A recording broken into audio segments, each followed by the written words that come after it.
Hayır, var. Mərdim azada bax, hardan çıxır. Gələcək külək kimi ki, mənə yemək al, azmışam, sən yeyəndən yeyim. Bir sənə var, deyəcəm diyetdə yemək yemirəm.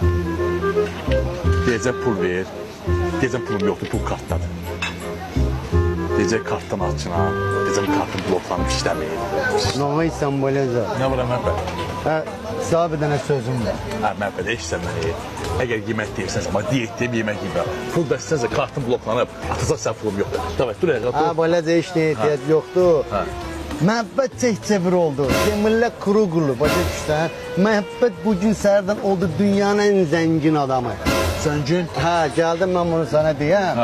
Və gedim bir dənə yaxşı bir restoran tapım. Orada bir qəşəng dönər sifariş verim. Məbbəd, otur burada, Hatay dönərindən yaxşı dönər. Deyəm, sən yemək gətirin. Qorxuram da bu uzunluğuna kimi dönəri. Məbbəd, bir dənə danış görüm sən. Necə zəngin oldun, hardan gəldin pullar? Gün mən səhər oyandım, belə başa düşdüm ki, mən dünyanın ən zəngin adamıyam. Məbbəd, babamdan üç qalır. Hə, yox. Hə. Zənginlik tək pulda deyil, başa düşsən. Məbbəd, qızıldır, brilyantdır.